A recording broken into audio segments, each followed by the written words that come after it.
Halo semuanya, balik lagi sama gue Kevin dan hari ini gue pengen ngomongin tentang spoiler review dari The Platform dan juga penjelasan-penjelasan dari setiap scene dan juga endingnya. Bagi yang belum sempat nonton, kalian bisa nonton yang spoiler free review di sini. Jadinya kalian bisa tahu sinopsisnya apa dan kira-kira filmnya pantas buat ditonton atau tidak di sini ya guys.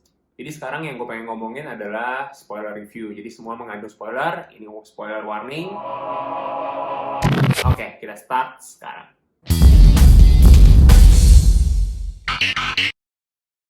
Oke, jadinya film ini berawal dari suatu pertemuan dari Goreng atau karakter utamanya. Dia ketemu sama teman satu selnya yaitu Trimagasi namanya.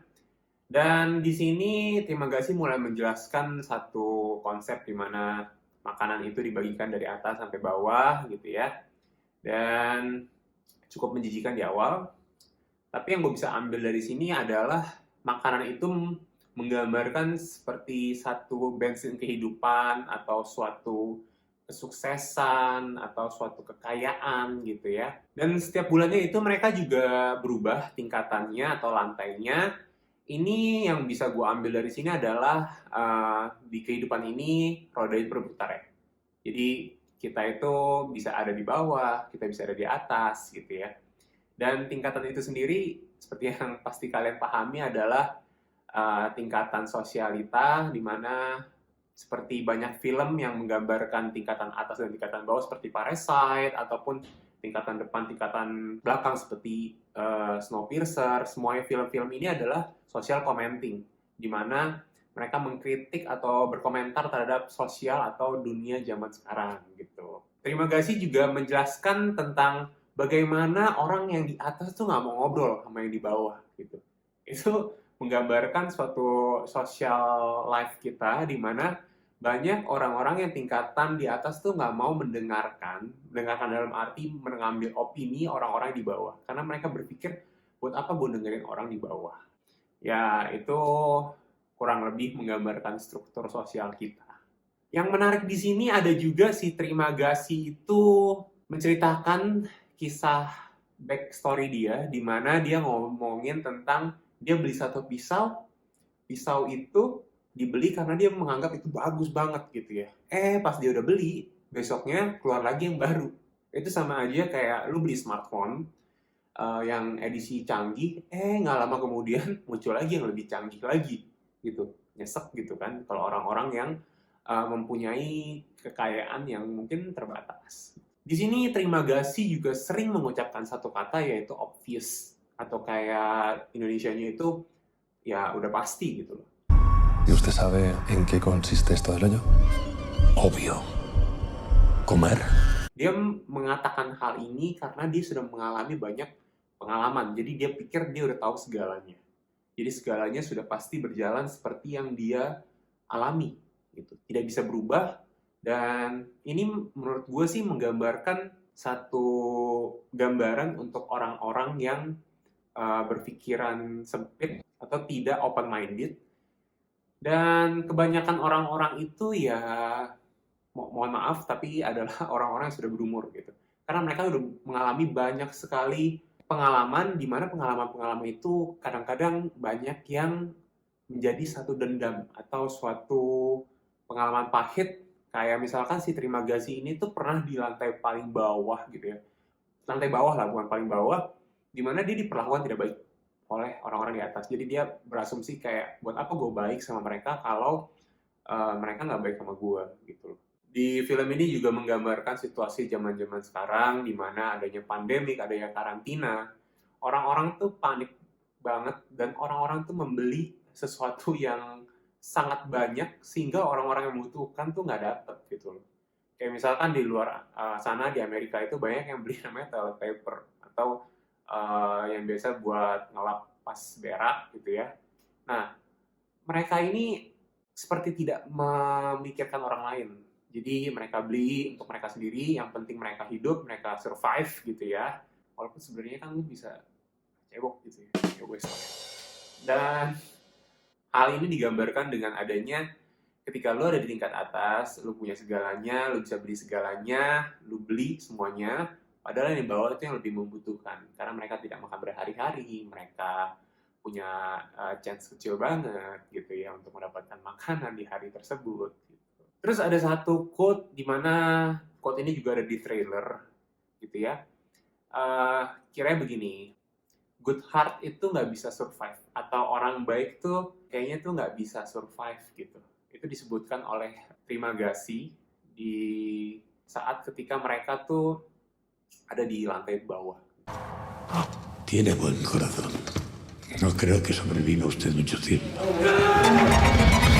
Hal tersebut ya bisa dibilang banyak yang menyebutkan seperti itu ya, karena banyak yang bilang tuh nice guys finish last.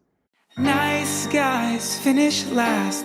Itu kayak kalau lu baik, lu bakal ketinggalan, lu bakal mati duluan gitu kasarnya. Nah, tapi hal ini tuh dipungkiri atau dipatahkan ketika kebaikan Goreng itu membuahkan sesuatu gitu loh.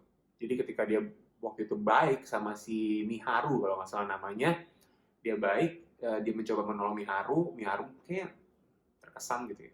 Jadi ketika si Goreng itu lagi dicabik-cabik oleh si Trimagasi, si Miharunya tuh langsung bantuin karena si Goreng itu pernah berkelakuan baik terhadap Miharu gitu. Terus yang menarik juga itu adalah di roommate Goreng yang kedua, yaitu adalah satu cewek administrasi yang mengirimkan Goreng juga ke the hole ini, the pit ini, di mana cewek ini mencoba mengubah dunia, istilahnya gitulah. Jadi dia coba ngobrol sama yang bawah gitu ya. Tolong dong lu sisain buat yang bawah juga gitu. Dia berharap dia bisa mempengaruhi satu penjara ini. Tapi berjalannya waktu cewek ini menyadari kalau itu akan susah gitu. Dan Goreng pun menyadari itu, maka dia membuat satu ancaman yang menurut gue agak lucu gitu ya. Kalau lu nggak kasih makan bawah lu akan gue kencingin atau gue berakin gitu. Dan yang lucunya juga ada satu quote, I can't shit upwards, atau lu nggak bisa berak ke atas. Itu juga menggambarkan bagi gue tuh, lu nggak bisa ngancem orang di atas gitu. Orang yang memiliki tingkatan di atas lu. Akan susah gitu. Bukan berarti nggak bisa sih, akan susah aja. Jadinya ada satu scene di mana panakota atau dessert itu mengandung rambut di atasnya. Nah ini ketahuan tuh sama si kepala chefnya, dan kepala chef itu agak marah sama anak buahnya, kenapa bisa ada rambut gitu loh. Ini kualitasnya harus bagus gitu. Nah ini menurut gue menggambarkan standar yang berbeda. Ketika lu ada di tingkat atas tuh lu pasti mementingkan kualitas gitu. Kayak lu mementingkan ini orang-orang itu tuh orang-orang di bawah nanti tuh nggak mau makan gara-gara ada rambut, kualitasnya jelek, lu harus bagus, kualitas lu harus bagus supaya mereka mau makan. Padahal sebenarnya enggak, yang terpenting itu adalah pembagian makanannya, pemerataan pembagiannya gitu. Jadi terkadang petinggi-petinggi atau yang memiliki kuasa di dunia ini tuh salah mengartikan mungkin ya. Itu menggambarkan perbedaan standar yang cukup luas gitu ya. Kemudian singkat cerita, si Goreng ini bertemu dengan satu orang Baharat di mana mereka team up. Di sini menggambarkan kalau lu butuh teman untuk lu melakukan suatu perubahan. Nah, team up-nya ini, gue nggak tahu ini kebetulan atau enggak, adalah bersama dengan yang bisa dibilang culture atau asalnya berbeda. Karena berkulit hitam dan berkulit putih gitu ya. Ini menggambarkan diversifikasi, di mana banyak perusahaan-perusahaan atau komunitas-komunitas sekarang yang menjunjung tinggi hal tersebut. Nah, dengan adanya team up dan diversifikasi yang baik, maka bisa menghasilkan perubahan yang cukup besar terhadap dunia. Itu yang bisa gue ambil sih dari scene ini gitu. Nah, mereka nurun lantai tiap lantai gitu ya. Mereka melihat banyak orang-orang yang berbeda. Ada yang mati bareng, ada yang udah terbunuh gitu ya. Satu sel tuh udah hilang semua orangnya karena saling membunuh, saling makan gitu ya. Betapa kejamnya tingkat-tingkat bawah dan dunia ini gitu. Ada satu yang pengen gue point out, itu adalah orang yang memiliki banyak duit.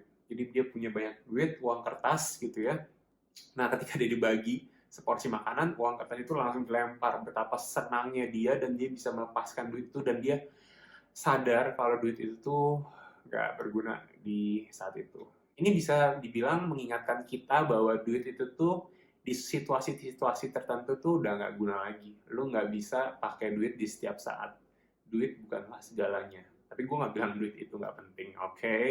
Oke, kita sampai di akhir cerita di mana mereka bertemu dengan seorang anak kecil. Anak kecil ini sepertinya adalah anak kecil dari Miharu. Padahal di atas kan dibilang kalau Miharu itu nggak punya anak kecil. Jadi sebenarnya benar nggak sih anak kecil itu anaknya Miharu gitu? Nggak pernah terjawab sih. Nah, ketika mereka membawa pena kota, si Bakarat nggak mau tuh ngasih pena kota tersebut. Tapi si Goreng bilang udah kasih aja anak kecil ini supaya bisa selamat gitu. Jadi pena kota ini diberikan pada akhirnya dan anak kecil ini bisa makan pena kotanya. Tapi singkat cerita Baharat meninggal, tinggal Goreng dan anak kecil. Nah, ketika mereka menuruni lantai terakhir sampai pada suatu ruangan yang gelap sekali, si anak kecilnya itu lagi tidur, Goreng itu meninggalkan anak kecil tersebut, di sampingnya ada Trimagasi seperti setan gitu ya. Dan Trimagasi bilang dia adalah message-nya. Nah, ketika udah selesai, anak kecil itu diangkat sampai atas, di mana menurut gue ini adalah satu kesalahan.